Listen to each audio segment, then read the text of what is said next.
धाराशिवमध्ये मल्हार पाटील भावी खासदार म्हणून बॅनर लागलेले आपल्याला पाहायला मिळतंय। मी आता या ठिकाणी आहे आणि आपण जर समोर पाहिलं तर या ठिकाणी भावी खासदार असं बॅनर मल्हार पाटलाचे लागलेत। मल्हार पाटील हे आमदार राणा जगजितसिंह पाटील यांचे पुत्र आहेत आणि हे बॅनर भावी खासदार म्हणून बॅनर का लावण्यात आलेत ते कार्यकर्ते सुद्धा आपल्याबरोबर आहेत, त्यांच्याकडून जाणून घेऊयात की नेमकं हे काय आहे आणि भावी खासदार 29ला म्हणजे नेमकं काय।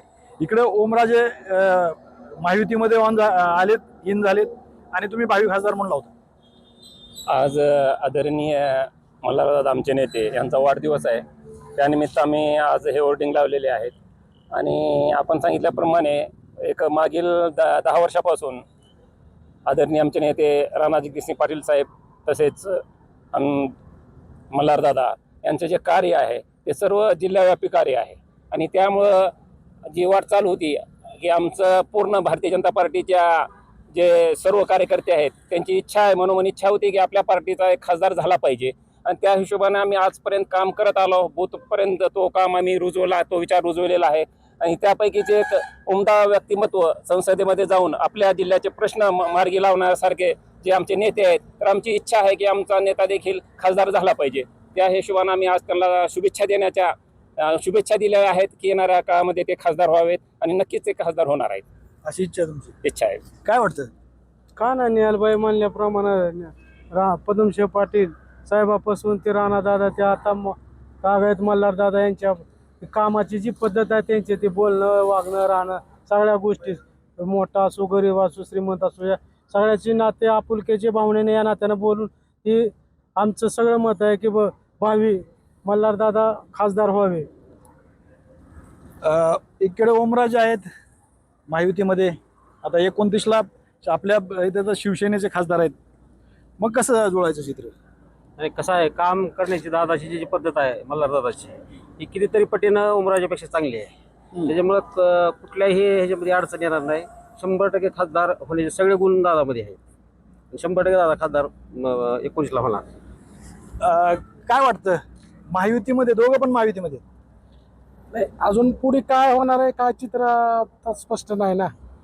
उद्या एखाद्या वेळेस मैत्रीपूर्ण पण लढत होईल आणि मल्हारदादा तरुण चार आहे। आता बघितलं आपण कालचे तिन्ही इलेक्शनला त्यांनी सगळं त्यांच्या हातात सूत्र होते, जिल्हा परिषद पंचायत समित्या नगर परिषद तरुण चेहऱ्यांना संधी दिली, काम करणाऱ्या त्या वार्डातल्या संधी दिली। त्या अशा हाताश होऊन बसले नाहीत की माझ्याकडे आता जिल्हा परिषद नाही, माझ्याकडे पंचायत समिती नाही, माझ्याकडे नगर परिषद नाही, मग मी आता काय करू। त्यांचे वडील त्यांची आई 2 वेळेस निवडणुकीत पडल्या, आता ताई सुद्धा खासदारकीला पडल्या, म्हणजे पडल्या म्हणून त्यांनी कुठं हात टेकले नाहीत, पुन्हा तेवढ्या ताकदीनं लोकात उतरले। 3 जण पण सगळं परिवारच आज त्यांचं सगळं काम करते। त्याने असं कुठं म्हणलं नाही की बाबा आता कार्यकर्ते हरायले तर मी आता काय करू, नाही माझा कार्यकर्ता तर मी उभा आहे असं समजून रात्री 4-4 वाजेपर्यंत गाड्या पाठ फिरल्या त्यांच्या कार्यकर्त्यासाठी। आता त्या कार्यकर्त्यासाठी जी माणूस फिरलाय त्या कार्यकर्त्याला तेवढं वाटणं साहजिक आहे ना की माझा नेता सुद्धा आज देशाच्या सर्वोच्च सभागृहात गेला पाहिजे।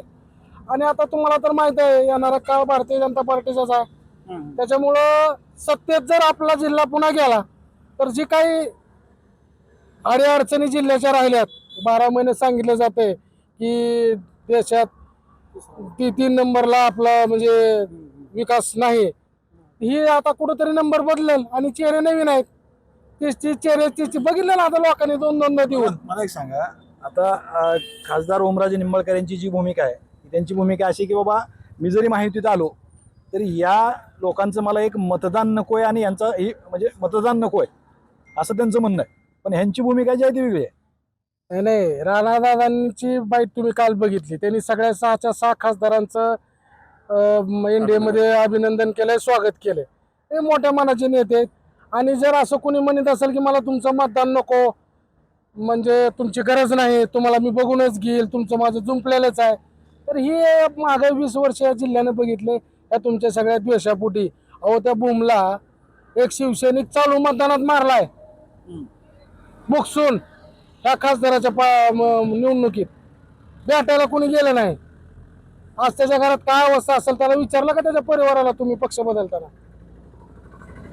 त्या घरातला एक माणूस गेलाय आपला माणूस गेल्यावर जशी कळकळ लागते तसा त्या बी घरातला माणूस गेला ना, एवढं काम कार्यकर्त्यांनी तुमच्यासाठी केलंय. तुम्ही आज तुम्ही सांगता की मी कार्यकर्त्यासाठी लोकांसाठी पक्ष बदललाय, ह्यांचं माझं म्हणजे राणादादाचं माझं कधीच मिटणार नाही. आता त्याची वेळ ठरविणार आहे कोण कोणाला मिटविणार आहे. आता सगळे चित्र आपल्याला, आपण जिल्ह्याचे प्रतिनिधी आहेत, आपल्याला चित्र सगळं दिसायला लागलंय. आता जास्त काय बोलण्यात मजा नाही, कारण अजून मला भरपूर 29 पर्यंत बोलायचंय.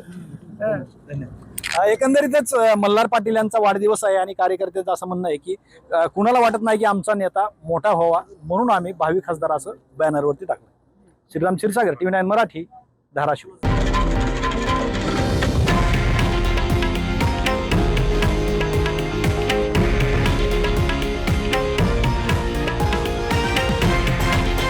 हे आहे देशातील नंबर 1 न्यूज नेटवर्क आणि आपण पाहत आहात TV9 मराठी, एकमेव.